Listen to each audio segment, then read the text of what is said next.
history of India that changed the politics of India forever. First of all, I would like to mention few key points. First, that it is a subjective list. These are all my preferences, my choice. Second, there is no ranking. I am following a timeline that is post independence till the present, and I'm also sorry if I could not include any of your favorite political movements that changed, but you can mention them in the comment section. So first I would like to talk about is the formation of Andhra Pradesh, or the States Reorganization Act 1956.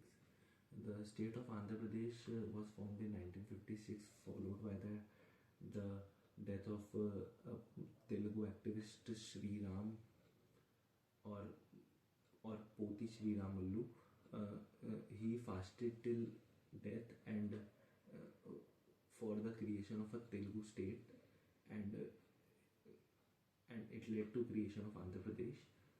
It is remarkable because it was the first time a state in India was being created on the basis of language, and this later led formation of many states on linguistic basis.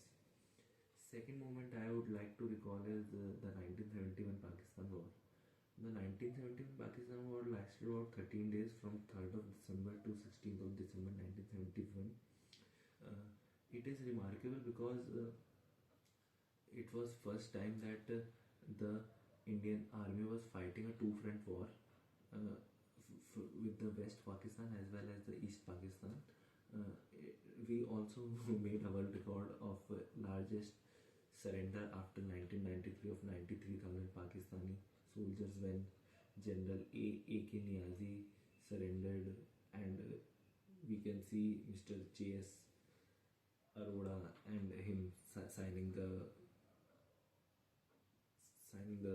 surrender document. It is also a big political movement in history of India.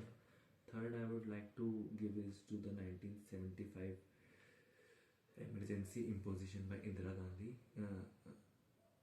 After she lost the Raj Narayan case in 1975, on 25th June, Indira Gandhi imposed emergency with help of Article 352 of the Indian Constitution, which gives the provisions of national emergency, which were three at that time: state of war, financial emergency, or third one was internal disturbance. She used the third one, internal disturbance, to claim or to put emergency. And during this time she also made some changes in the constitution during the 42nd amendment, like the word socialists and secular were added to the preamble of constitution. The emergency lasted about 2 years, till 1977, when Janata Party came into the power and Morarji Desai became the first non-Congress Prime Minister, and later the emergency provisions were changed in the 44th amendment of the constitution, changing the word internal disturbance to armed rebellion. Fourth point I would like to give to the assassination of Indira Gandhi. On 31st October 1984, Indira Gandhi was assassinated by her two Sikh bodyguards, who were deeply hurt by her actions during the Operation Blue Star. As we know, during the 1980s, there was a rise of militancy in Punjab, and a Sikh leader, or charismatic Sikh leader, Jarnail Singh Bhindranwala, rise up to the power, demanding for a separate state, and later leading to the Khalistani movement. And Operation Blue Star was launched when the Indian army stepped into the Golden Temple, and there were tanks all over. A huge amount of damage was caused to Sri Akal Takht Sahib, and which later hurt the sentiments of many Sikhs and led to the assassination of Indira Gandhi. This was also a big political moment in history of India. The fifth point I would like to give is to the Mandal Commission. Mandal Commission was implemented by the Prime Minister VP Singh or Vishwanath Pratap Singh, first of all, I am really fascinated by the VP Singh government of the 1990s. Uh, he I don't know, but in my opinion, he was only leader which which had a government which was supported by both the BJP as well as by the left. So it was a truly bizarre, or it was a truly crazy government for me. Uh, as much as I have read, let's skip that. The Mandal Commission report was implemented by the Prime Minister VP Singh when he made an announcement on 7th of August 1990s, giving the reservation uh, to the OBC class or other backward caste, which gave them 27% reservation in government jobs as well as educational institutions. Mm, This later led to many general students setting themselves up on fire, and it was their way to protest against this implementation of Mandal Commission. Next, I would like to give is to the LPG reforms of the 1991. If there was a ranking in this list, it would have been my number one. But since there is not a ranking, I would not rank it. Uh, in 1991, India was facing a major economic crisis. At that time, the Prime Minister PV Narasimha Rao and the Finance Minister Manmohan Singh took a major decision and opened the Indian economy.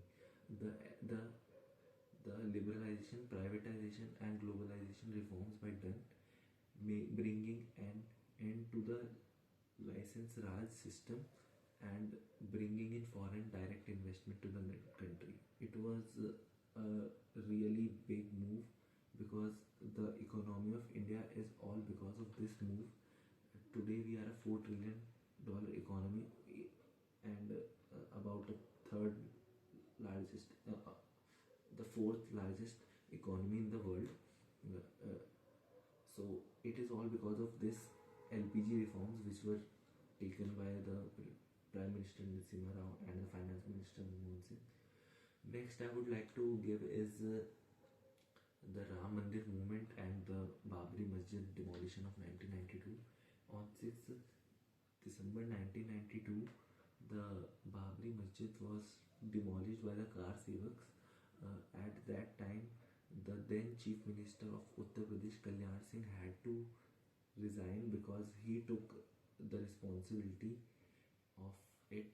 This later led to mass riots in the country as well as 1993 serial blasts in Mumbai, which were caused by Dawood Ibrahim and Tiger Menon. Next, I would like to give is to the coalition era. After the tenure of PV Narasimha Rao, there was no stable government in India. There were prime ministers changing like H.D. Devi Gowda, Inder Kumar Gujral, Atal Bihari Vajpayee. Vajpayee had terms like for 13 days, 13 months, and like this. But this was a really big political movement in India because this led to the rise of the small regional parties, and which and due to this there was a long time till in 2014 till Narendra Modi came to the power. The coalition era continued. There was no though there was no majority to a single party, and the and there was no stability at all. So this is also a big moment in the history of India.